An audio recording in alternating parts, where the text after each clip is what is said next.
Bonjour à tous, bienvenue dans une nouvelle vidéo de Airwork Korea. Alors aujourd'hui je vous emmène avec moi dans une vidéo plus complète, vu qu'on a vu déjà un petit peu les différents aspects des règles de jeu dans des précédentes vidéos. Là on va dérouler une mission complète.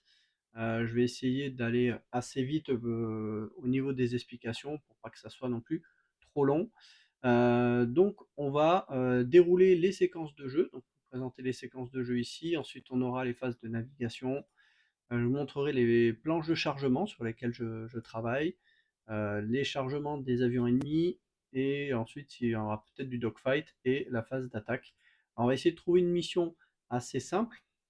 Donc le principe c'est de piocher des cartes objectifs, que l'on a ici. On va passer toute la partie ici des séquences de jeu, on va passer cette partie-là. Je ne vais pas dérouler les parties au-dessus.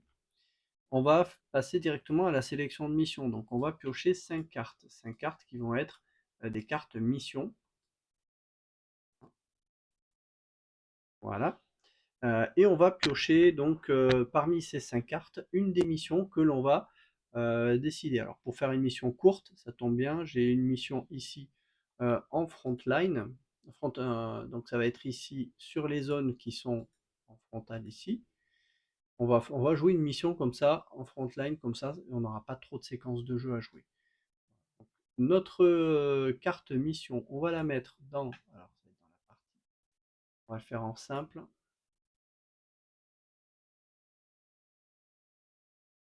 Donc la carte objectif, on la met sur cette planche-là. Voilà. Et donc dans les frontlines, on va déterminer dans quel secteur se déroule la zone. Donc on a 3 zones. Pour cela, eh bien, on va se référer au tableau que l'on a ici. On va lancer un des 10 pour savoir où se déroule notre mission. C'est un 8. Le 8, DMZ Est, donc c'est ici. On va aller chercher un pion mi-target, ici, et donc la cible, ce sera ici, en DMZ Est. Dans le cas qui va nous intéresser, donc on va avoir une patrouille de F-16. On va considérer que dans notre mission, on aura pris une base avec du KF-16C. Alors je vais trouver rapidement une base avec du KF-16C. Voilà. Alors Gunsan, c'est pas forcément le meilleur exemple, mais on va le voir comme ça. Donc on a notre base ici qui est la base de Gunsan qui est située, alors si on regarde sur la carte, Gunsan c'est ici. Voilà. Vous avez sur cette carte de la base aérienne le statut, si la base a été attaquée ou pas pendant la campagne. Voilà. Le type d'escadron qui est opérationnel sur cette base et le fuel vers les AR, donc vers les points de ravitaillement en vol. En l'occurrence, pour aller de Gunsan à ici, il va falloir rejoindre le EP3. Donc, soit on procède directement vers la R3 ou la R4. La R4, il nous faut donc 7 fuel points. On fait le plein et on fait notre mission ensuite ici.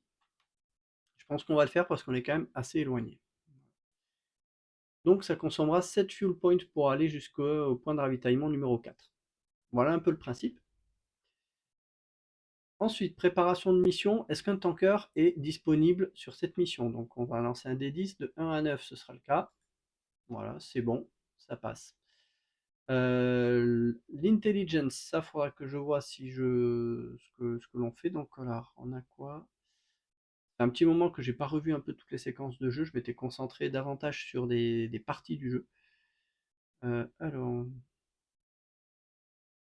donc on va tirer un lancer de faire un lancer de dés.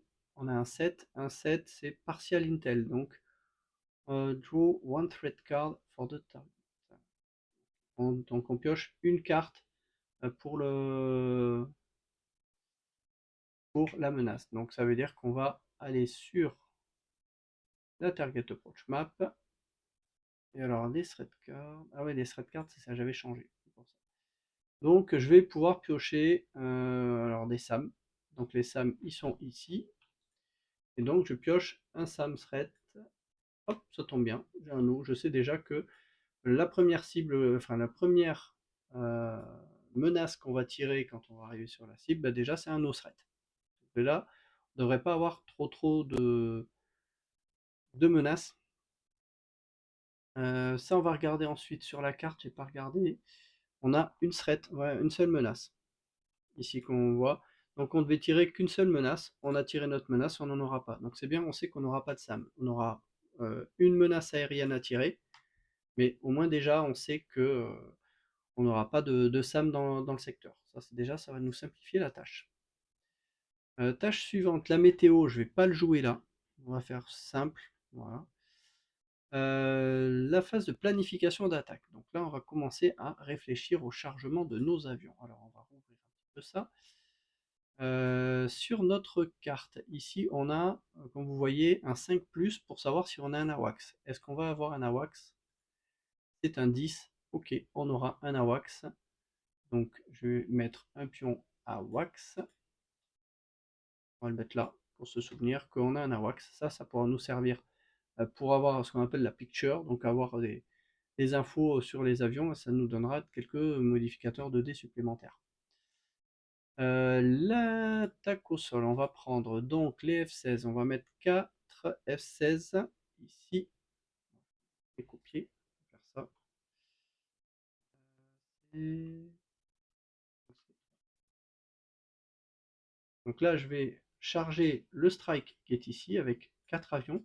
Alors, on n'aura pas de seed ni d'escorte. Pourquoi? Parce que comme vous voyez sur la mission, il n'y a que le logo de la WAX. On n'a pas, à la différence des autres cartes que l'on a ici, vous voyez que là, on a 3 ronds verts. On aurait pu avoir des soutiens. Là, en l'occurrence, le seul soutien qu'on a pour cette mission, c'est la WAX. Donc, on n'aura pas de patrouille supplémentaire. Donc, on va juste armer notre strike qui est ici. Je mets les numéros des avions qui leur correspondent. Donc, 1, 2 et 3 et 4. Et on va commencer à les préparer. Donc, je vais aller chercher les différents pions qui vont bien. Ce sera le pion strike. Et ensuite, on a quoi? L'altitude, la config. On affichera, on verra ce que ça donne après en fonction de l'armement qu'on lui met. Le pion détection, on verra, on va le mettre là, ça va certainement servir. Et le pion radaron. Voilà. Et maintenant, on va commencer à réfléchir à notre planification. Notre planification, on voit que sur la carte, on a en bas à droite 10V, 15V. C'est le nombre de dégâts que l'on doit faire. C'est V pour véhicule, donc il va falloir qu'on trouve, qu'on charge nos armements avec des armements qui ont cette capacité en V. Alors, on va aller voir les bombes que l'on a. Qu'est-ce qu'on a? Ce qui peut être pas mal, c'est de la CBU, de la MK20. MK20, voilà, on a un petit symbole V. On peut les charger avec de la MK20. On va faire ça. Premièrement, des MK20.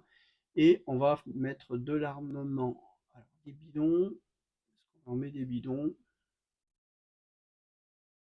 On n'a pas forcément besoin. On va regarder le loadout. Le loadout, on a du KF-16C. Donc je vais aller chercher le KF-16C. Donc chaque avion a son plan de chargement. Vous allez voir un petit peu comment on l'utilise. Si vous faites du simulateur comme DCS et tout ça, ça ne devrait pas trop vous dépayser. Même comme Falcon 4 BMS. Donc, notre KF-16C, est-ce qu'il peut prendre de la MK20? Oui, il peut prendre de la MK20. On peut en mettre 3 ici, 3 sur plusieurs emports. Et ça va nous faire combien de dégâts, ça, les MK20? On devrait pouvoir arriver à quelque chose avec 4 avions. Je vais en mettre 6 à chaque avion. Donc, 6, on va prendre un petit cube d'armes air-sol et on en met 6 à chaque avion.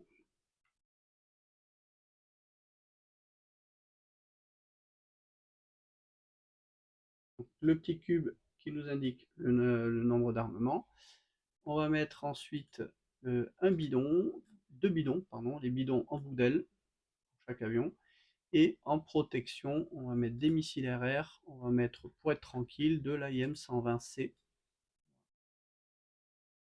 Et donc les AIM 120C, on va en avoir, si on regarde le chargement, on peut mettre des AIM 120, donc ici, oh, normalement ça doit être ici. Donc un petit truc que je dois corriger. On peut en mettre donc au final 3 par avion. Non. Alors, ce qu'on va faire, c'est que on a ici les bidons. Les bidons d'aile, ils prennent ce point de chargement. Donc ici, je peux pas mettre d'AIM 120. Je peux en mettre ici, mais ici, je vais mettre mes bombes.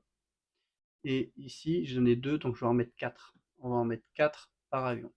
Donc on prend les cubes bleus qui correspondent et on met sur 4 sur chaque avion.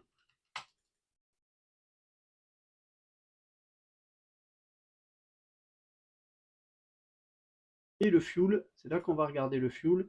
Donc on va calculer les weight points. Les weight points, on les a ici. Donc on a 3 weight points par, pardon, c'est ici, 3 weight points par bombe. Donc 3 x 3, 9, 9 et 9, 18. Les fuel points, on verra ça après, ça fait 6. Donc 20, 30, on a 30. Plus les IM 120, 34. Et on va mettre un pot de CM qui compte 1, donc on est à 35.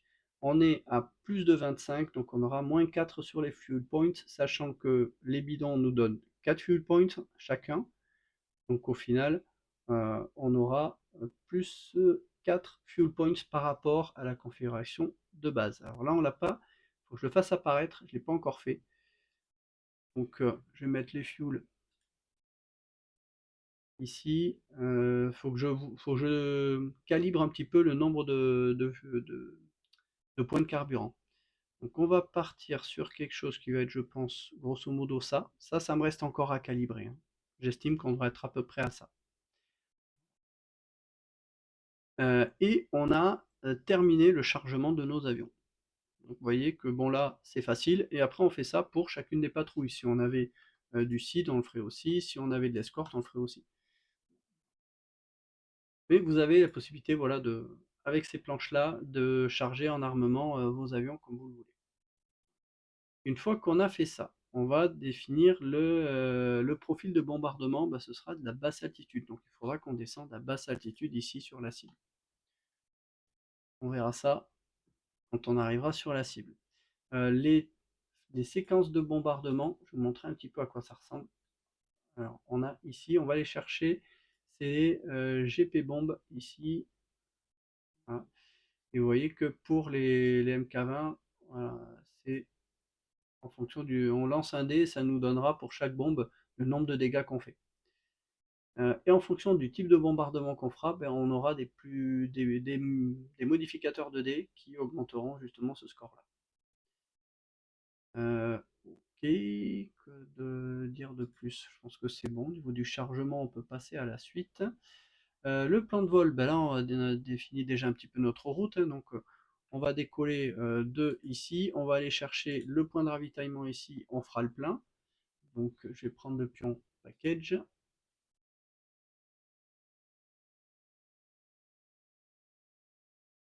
Il est là. Donc le package, on décollera d'ici.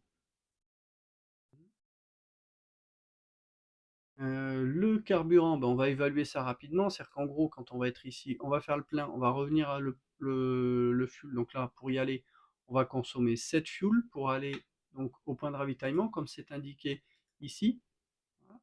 En l'occurrence, on a consommé nos 7 points de carburant, mais on va les laisser au maximum ici. Puisqu'on refait le plein, on repart au maximum. Donc ensuite, il nous faudra 1 point, 2 points pour ici, donc ça fait 3 points pour atteindre la cible. Et 3 points pour revenir, donc ça nous consommera 6, donc ça veut dire de 15 on passera à 9. Ça nous laisse largement assez de marge au niveau fuel, même si on a quelques engagements aériens. Donc au niveau fuel, on est large. Voilà un petit peu pour le calcul du carburant. La météo, je vais faire simple, on va considérer qu'il fait beau. Donc je vais mettre un beau temps sur la cible. Voilà. Les supports, ça on l'a déjà fait. Opération au sol, donc on va placer les pions avions, etc. Donc ça c'est fait. On commence notre package ici qui décolle et qui ravitaille. Hop, c'est parti, on lance la mission. Les pilotes, j'ai pas encore assigné ça pour l'instant. Voilà. Le fuel, donc là, on va ravitailler. Phase de ravitaillement, mais il peut y avoir des aléas. Donc on va lancer un dé pour savoir est-ce que ça va avoir un impact sur un de nos avions. Donc on est sur une patrouille de 4 avions, on prend la colonne de 4 avions, je lance le dé, on a un 6, 6, 3 et plus, pas d'impact, c'est bon. Sinon on aurait potentiellement un ou deux avions qui auraient fait demi-tour et on se retrouve plus qu'avec deux avions peut-être pour la mission. Voilà, les petits aléas. Donc ça c'est fait. Ensuite, une fois que ça c'est fait, on peut avancer. On va vers le P3. On passe un petit repère de carburant, donc on baisse d'un cran le carburant sur notre patrouille. Et une fois qu'on a fait ça ici, eh ben, en fait on va pouvoir passer directement vers la DMZ où on a deux petits points de carburant. Donc on consomme deux. Là. Et on va arriver dans la DMZ. On va pouvoir donc dérouler la Target Approach Map ici. Alors c'est parti. Donc là je vais pas rendre les règles en mode facile. Donc première chose qu'on fait, on déploie les avions. Donc là ici c'est facile, on n'a que le strike. Je vais les caler ici comme ça, on verra bien l'aide de jeu. Une fois que ça c'est fait, les radars d'alerte avancée. Les radars d'alerte avancée, est-ce qu'il y en a dans notre zone? Non, il n'y a pas de radar d'alerte avancée dans la zone démilitarisée. Mais par contre, il y en a à côté. J'ai pas défini, mais on est à haute altitude. Et la configuration, je ne l'ai pas précisé, mais on est en heavy. Voilà, on l'a pas fait, mais on est dans cette configuration comme ça pour les tableaux qui nous serviront plus tard.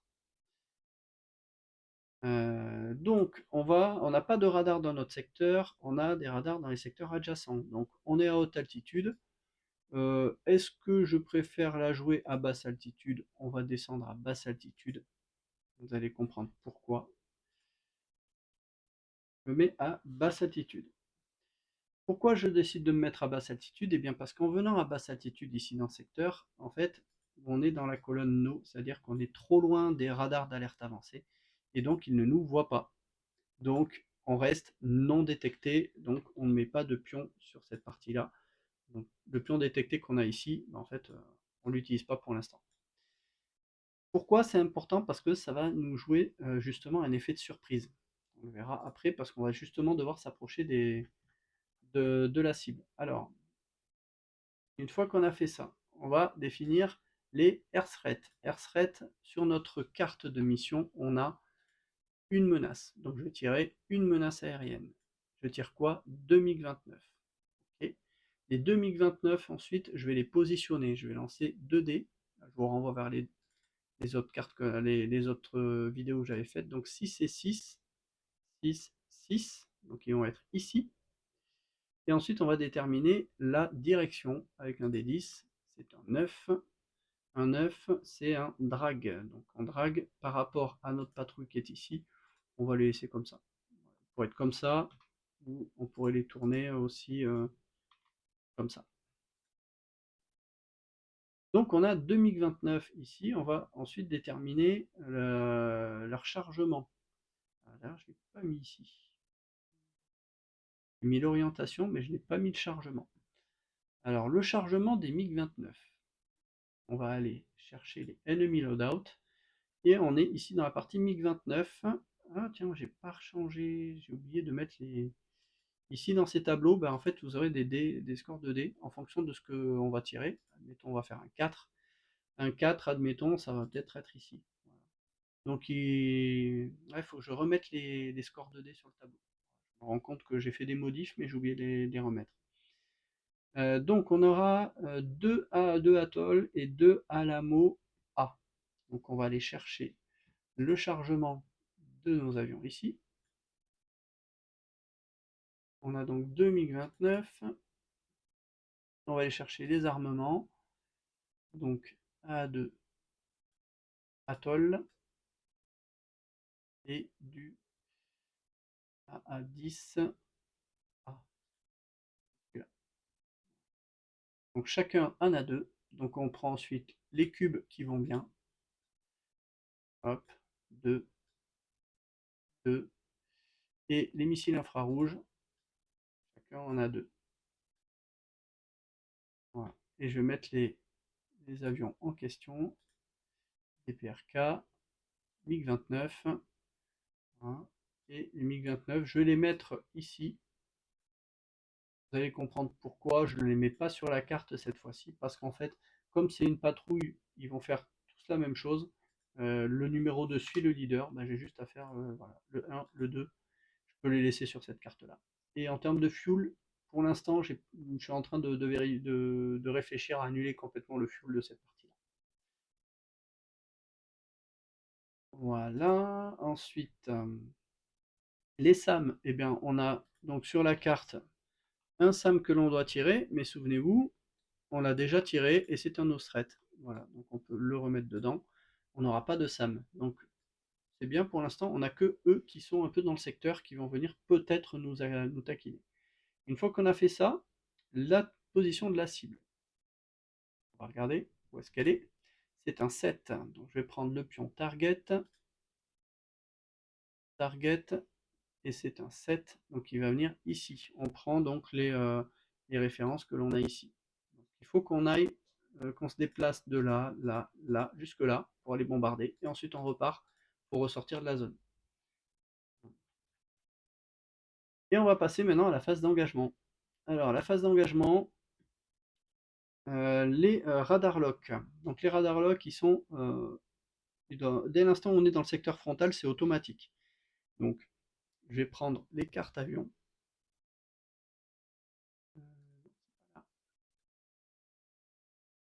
On va en avoir besoin. Donc je vais prendre une carte 29 que je vais placer un peu par là. Et une carte KFSC pour avoir la carte des perfos du KFSC. On va les mettre là, à côté. Hein. Donc notre MiG-29, si on regarde par rapport à nous, il est à 1, 2, 3. Donc distance BVR 3, on regarde ici, c'est un 2+. Alors, on n'utilise pas les 2+, quand on est en mode simple, mais sinon, en mode complet, il faudrait l'utiliser. Donc, dès l'instant où c'est dans le secteur frontal, on a un verrouillage. Donc je peux mettre un verrouillage dessus. Les verrouillages.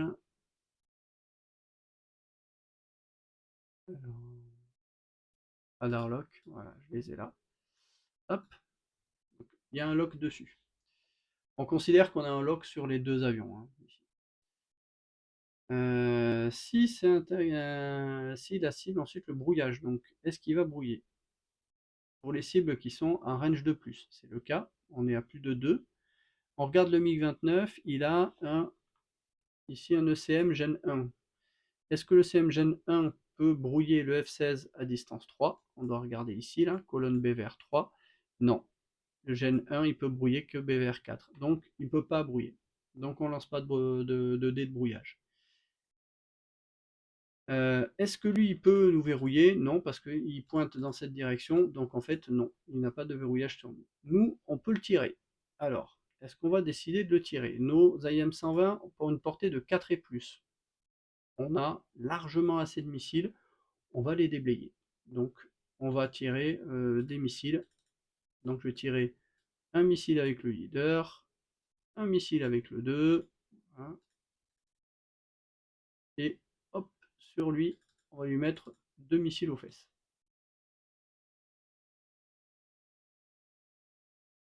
Alors, c'est pas les meilleures conditions, mais on verra comment il va manœuvrer. Ensuite, les manœuvres. Nous, on décide qu'est-ce qu'on fait. Ben, moi, je vais rester comme ça. Je ne bouge pas. Voilà.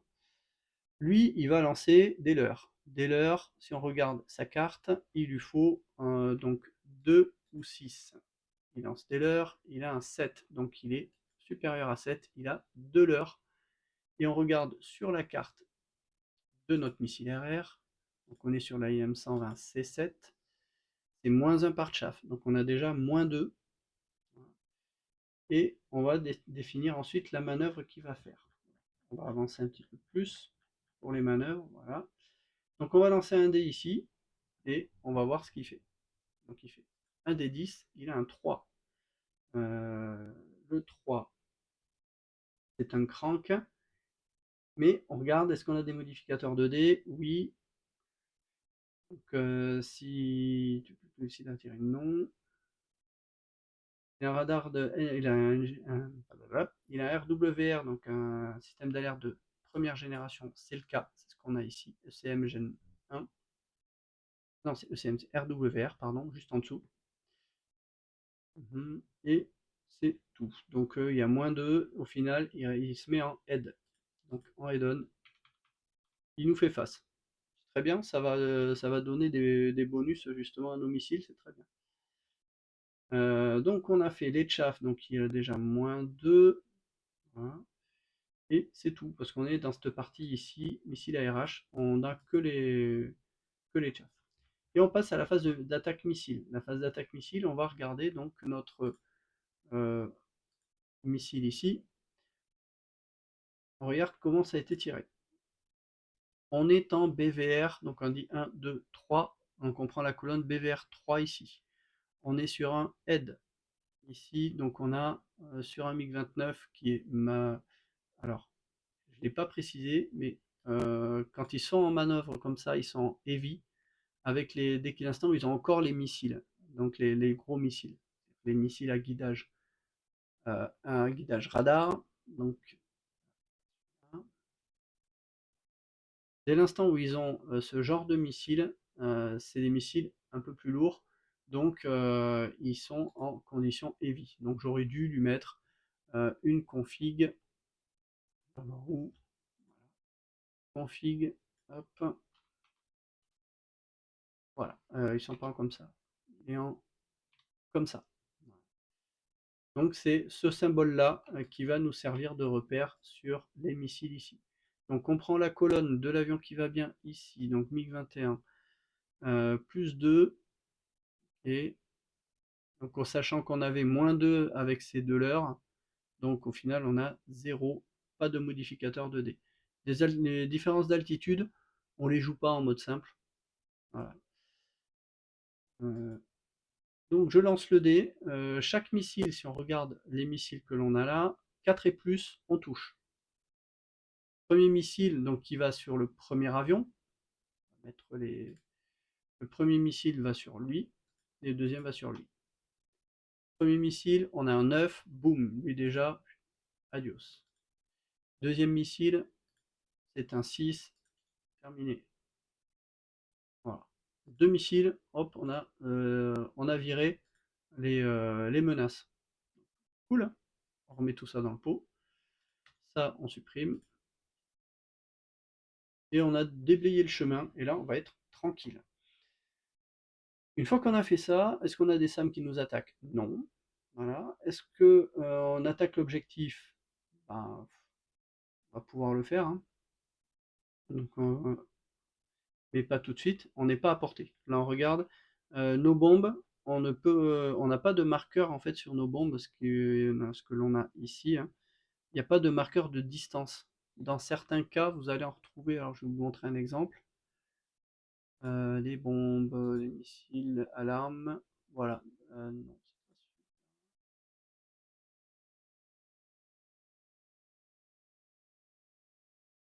Non, je n'ai pas mis sur certains, il faut que je les mette. Range, voilà. Vous avez des ranges comme vous voyez ici, là, 4-3-2, 5-4-2. Certains armements auront des portées. Il faut que je les rajoute. Voilà. Donc là, de toute façon, c'est des bombes classiques, donc il faut aller au-dessus de l'objectif pour les larguer. Donc on peut passer à la phase de reset. On déplace les appareils du joueur. Voilà. Les ennemis, il n'y en a plus. Les pénalités de carburant, ben, on n'en a pas parce que ben, on n'a pas été sur les côtés. On reste sur la route. Voilà. Et là, ben, on peut passer relativement vite. Tour suivant, il n'y a pas de menace. Donc on ne se fait pas tirer. On peut avancer là, on peut avancer là.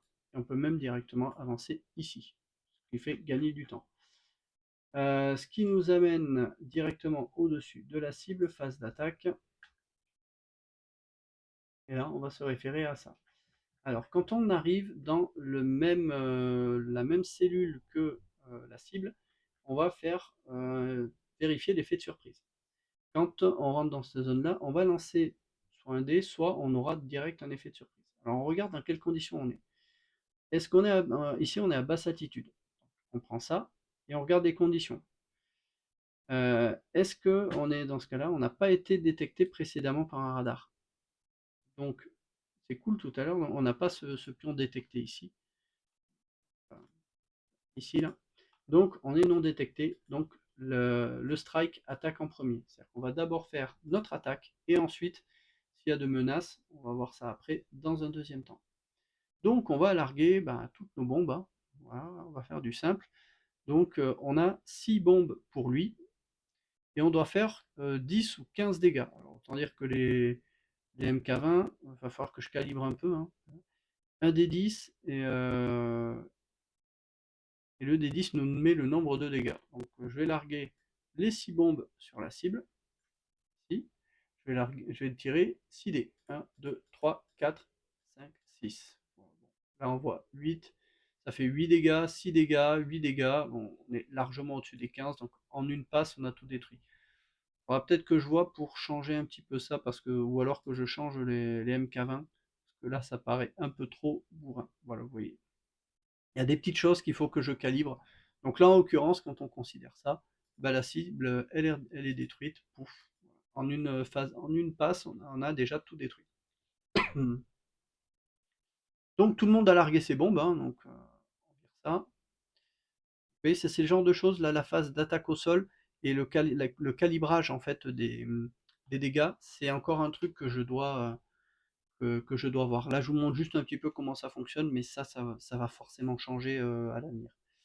Voilà. Alors, ce que j'ai pas précisé, c'est que on est à basse altitude, j'aurais dû choisir une phase de bombe ici en fonction du type de bombardement. Soit je fais un dive bombing, un level bombing, un loft bombing ou un pop-up bombing. Voilà. Si je veux vraiment rester en dehors des menaces, vous avez ici le loft bombing. On peut relancer l'effet de surprise, et les AAA et les manpads n'engagent pas. Donc si je fais un loft bombing, c'est-à-dire que je tire de loin et en fait je jette les bombes sans venir survoler directement la cible. Donc ça fait ici à basse altitude, pas d'impact dans notre cas. Voilà, donc 0. Il n'y a pas de modificateur là-dessus. Et vous avez un impact également de la météo. En fonction de la météo, ça aura potentiellement un impact. Donc une fois qu'on a fait ça, que tous nos avions ont bombardé, hop, demi-tour, et après on ressort par là. Alors, bon, c'est très simple, hein, on ne va pas faire les phases de jeu parce qu'il n'y a plus de menaces qui viennent nous enquiquiner, donc on peut sortir directement ici. Et on a terminé la phase de Target Approach Map. Et là, maintenant ce qu'on va faire, eh bien, en fait on va revenir à l'EP1. Donc là, on a 2 points de carburant, mais on est descendu à basse altitude. À basse altitude, eh bien, on rajoute un point de carburant, 2 points de carburant quand on est à basse altitude. Donc là, on a -4 sur notre patrouille. Notre patrouille arrive ici. 1, 2, 3, 4. Voilà. Et ensuite, on continue à se déplacer vers le point de ravitaillement. On remonte à haute altitude. Donc maintenant, on n'a plus besoin de rester à basse altitude. Et là, je consomme un point de carburant. On tombe à 7. Est-ce que je ravitaille? Est-ce que c'est utile? Si on regarde notre carte ici, il nous faut 7 points entre la R4 ici et la base. J'ai pas besoin de ravitailler. Hop, retour à la base et fin de mission. Donc là, en fonction de ça, vous allez avoir des effets en fonction de si c'est une cible est détruite ou endommagée, vous allez avoir des effets sur la campagne. Alors il faut encore que je mette sur les échelles des niveaux de force qui serviront pour la campagne. Je les avais dans la précédente version, mais il faut que je les intègre à nouveau. Et vous allez donc comme ça mettre à jour l'état de force de l'ennemi. Voilà. Et en fonction de vos objectifs, vous devrez atteindre un certain niveau, dégrader d'un certain niveau les forces ennemies. Alors ça peut être dégrader les forces au sol, en l'occurrence ici les ground forces, comme on voit ici, damage -1, -3. Voilà. Et voir si à la fin de votre campagne, vous aurez atteint l'objectif de dégrader suffisamment fort les forces ennemies. Voilà un petit peu pour vous montrer un petit tour. Vous voyez que la mission là, elle a été courte parce qu'on n'a pas été tapé très loin. On n'a fait qu'une seule séquence de Target Approach Map parce qu'on est allé dans une zone et on en ressortait direct. Mais voilà, sinon on aurait dû en faire plusieurs si on devait aller s'insérer un peu plus profondément en territoire ennemi. Et puis là, ça a été très simple parce qu'on a tiré un osret, donc on n'a pas eu de SAM qui sont venus nous embêter. On n'a pas eu beaucoup de force dans ce coin-là. La carte ne représentait pas un objectif extrêmement difficile à aller frapper, pas très protégé, pas très protégé. Mais il va falloir que je revoie peut-être un petit peu la puissance peut-être des MK20 qui est peut-être un petit peu trop forte. Donc ça, c'est des petits trucs qu'il faut que je calibre, voilà, en fonction des idées que j'ai. Voilà un peu pour cette mission, très simple. Ce que je peux vous montrer d'autre au niveau des livrets, bon ça on les a vus, hein, le Dogfight Book, les loadouts pour vous donner une petite idée un petit peu des différents avions, hein, voilà, du F4E, il y a du F-117 qui est prévu aussi, hein, voilà. Du A10 que vous pourrez jouer, du F-15, ça reste assez varié. Et puis voilà, donc après bah, sur les aides de jeu que vous avez là, on déroule, on déroule tout simplement. Mais ça, faut que je les retravaille parce que j'ai fait quand même pas mal de changements de plus, donc il y a pas mal de choses qui doivent être changées. Voilà, c'est terminé pour cette vidéo. N'hésitez pas à poser vos questions, vos commentaires. Si vous avez des suggestions, comme toujours, hein, je suis toujours ouvert aux critiques. À bientôt.